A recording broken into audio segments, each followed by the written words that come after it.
बे समाव दिपेन बर'नि गोख्रों बिबुंथि नंगौ बावैसो सिगाङाव थामहिनबा बिपिएफ राजखान्थि हान्जानि गुबुन गुबुन जायगाफोराव रेलि खालामनाय फुट हान्जा सुरनाय बे हान्जा सुरनाया सोलिबाय थादों आरो बे हान्जा सुरनायाव बिटिसिनि बारग' चिफ हाग्रामा महिलारि बे हाग्रामा महिलारिया दुलाराय बर' फरायसा आफाद बे आफादखौ टारगेट खालामनानै गोबां बाथ्रा बुंदों दे बिटिसिखौ एबसु स्टाइलाव सालायदों होननानैबो बिथाङा बुंदों आरो दिपेन बर'नि सायाव गोबां बाथ्रा बुंदों आरो दिपेन बर'खौ थांखिनानै बिथाङा बुंदों जे एबसुआनो इउपिपिएल आरो इउपिपिएल आरो एबसु होननानै गोबां बाथ्रा बुंदोंमोन आरो बेखौ लानानै दुलाराय बर' फरायसा आफादनि बे दुलाराय बर' फरायसा आफादनि आफादगिरि दिपेन बर'आ बे समाव गोख्रों रावजों हाग्रामा महिलारिखौ बे समाव बिथाङा हुमखि होदों थामहिनबा गोख्रों रावजों बिथाङा सोंखारिदों आरो सोंखारिनानै बिथाङा बुंदों एबसुखौ टारगेट खालामनाय माने बर' हारिखौ टारगेट खालामनाय बे समाव दुलाराय बर' फरायसा आफादनि आफादगिरि बे आफादगिरिया गोख्रों रावजों हाग्रामा महिलारिखौ फिनजाथाय होदों एबसुखौ टारगेट खालामनाय माने बर' हारिखौ टारगेट खालामनाय बर'खौ टारगेट खालामनाय माने हाग्रामा महिलारिया बर'फोरखौ मोजां मोना बे बाथ्राखौ बुंदों दिपेन बर' बिथाङा राजखान्थिनि थाखाय हाग्रामा महिलारिया बर'फोरखौ गादबनानै गुबुन हारिफोरखौ बोजबदों थामहिनबा बोजबनो नाजादों होननानै बिथाङा फोरमायदों डिभाइड एन्ड रुलनि पलिसिखौ हाग्रामा महिलारिया ज्राब गारनांगौ होननानै बिथाङा बुंदों डिभाइड एन्ड रुल बे डिभाइड एन्ड रुल खालामनाय हुदाखौ बे समाव हाग्रामा महिलारिखौ ज्राब गारनो थाखाय दुलाराय बर' फरायसा आफादनि आफादगिरि बिथाङा गोख्रों रावजों बुंदों एबसुआ हाग्रामा महिलारिखौ 2005 मायथाइयावनो बिसायख'थियाव हेफाजाब होदों थामहिनबा देरहासार होदोंमोन होननानै बे समाव बिथाङा दाजाबदेरनानै बे बाथ्राखौ बुंबावदों एबसुआ हाग्रामा महिलारिखौ 2005 मायथाइनि बिसायख'थियाव हेफाजाब होनानै बिथांखौ देरहा होदोंमोन होननानै बे समाव दुलाराय बर' फरायसा आफादनि आफादगिरि दिपेन बर'आ बे बाथ्राखौ बुंदों आरो लोगोसेनो बिथाङा बुंदों जे एबसुखौ सोंखारिनाय आरो एबसुखौ मुं सुनाय बे मुं सुनायनिफ्राय बिथांखौ हाग्रामा महिलारिखौ जानगाराव थानो थाखाय बे समाव दुलाराय बर' फरायसा आफादनि आफादगिरि दिपेन बर'आ बे समाव खौरांगिरिनि गेजेरजों फोरमायनो बे समाव बिथाङा मा बुंदों बे समाव रोखायै नोंथांमोननो बड'लेण्ड बुब्लिनि गेजेरजों फोरमायनि इकुवेलिटिनि बाथ्राया भारतनि संबिधानाव दङ हाग्रामा महिलारिया जेखौ बुंदों बर' जाथिया एबसुनि माने एबसुआ बर' जाथिनि थाखायल' मावदों एबसुआ बर' हारिनि मावनो थाखायनो जोनोम जादों बर' हारिनि थांनाय थैनाय थामोनथा रैखाथि सार्भाइभेलनि थाखाय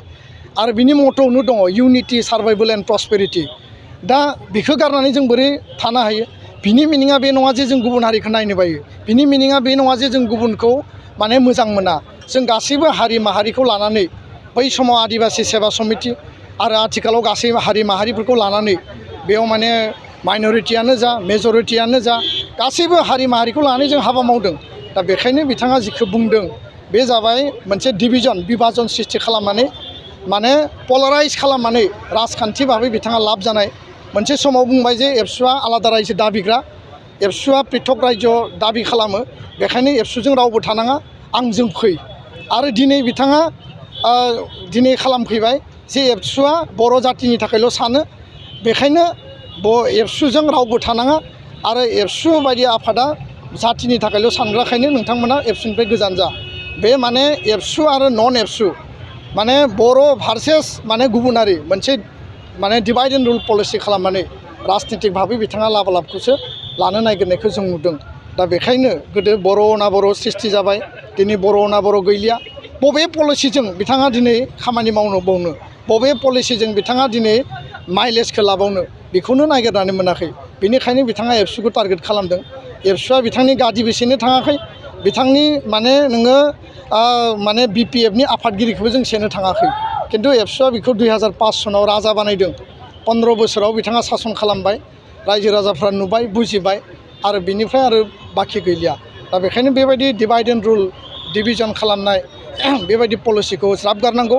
आरो बिथाङा एबसुखौ टारगेट खालामनाय माने बर' जातिखौ टारगेट खालामनाय आरो बर' जातिखौ टारगेट खालामनाय माने बर' जातिखौ बिथाङा मोजां मोना बर'नि हेंथायै बर'नि उल्थायै बर'नि थाखाय राजनितिक गादि आरो राजनितिक पावार आरो लाबालाबनि थाखायल' बाथ्रा सानग्राखायनो बर'खौ गादबनानै गुबुनारिखौसो बांसिन बोजबनायनि थाखाय सिन्था खालामनाय बायदि आङो बिथांनि स्टेटमेन्टफोरखौ बे साननैसो एनालाइसिसाव आं मोनबाय थादों आरो बेखायनो एबसु भार्सेस माने आदार्स आरो बर' जाति भार्सेस आदार्स बर'नि थाखाय बिथांनियाव जेबो गाबनाय माने बेबायदि आङो नुवाखै आरो बिथाङा जुदि रियेल जातीयताबादि सिन्तानि जुदि सुबुंब्ला जातिनि फारसे अननाय आरो जुदि माने अनसायनाय आरो प्रेम दङब्ला बिथाङा मिडियामनि फारसे दिनै खोथा बुंनांगौमोन बिथाङा बेलेन ब्लकनि एनक्रचमेन्टनि फारसे दिनै खोथा बुंनांगौमोन क'क्राझार लकसभा समस्तिया एसटिनि थाखाय रिजार्भ जानांगौ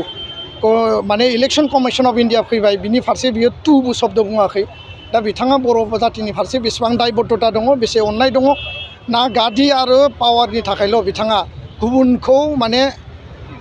एट्राक्सन खालामनो थाखाय स्टेटमेन्टफोरखौ होयो बेबायदि जोङो नुदों बर' रायजो राजाया बिनि सायाव मोजाङै एनालाइज खालाम गोथौयै बिजिर बेयाव माने थौले मेलेमजों दिनै साननायनि बाथ्रा गैया गोथौयै जों सिन्ता खालामनांगोन जातिनि भबिसतनि बाथ्रा दङ गोजोन्थों गोजोनथाव खौरां बङाइगाव मेरिडियान किया मटर्स श'रुमा नोंथांनो लाबोदों गोदान अफार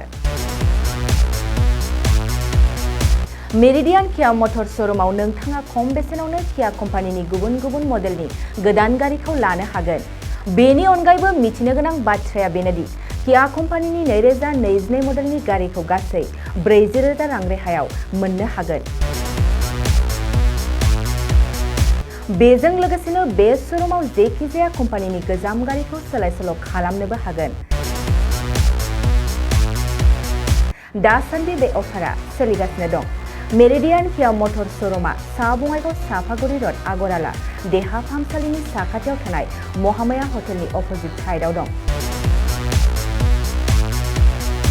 बे अफारखौ मोनफुंनो थाखाय नोंथाङा अनलाइनबो बुकिं खालामहरनो हागोन लोगोसेनो गोबां मिथिनो थाखाय थोंजोङै 7099003414 नङाब्ला 8822790662 जानबुं अनजिमायाव जगाजग खालामहरनो हागोन आरो बङाइगाव मेरिडियान किया मटर्स श'रुमाव थांनानैबो नायनो हागोन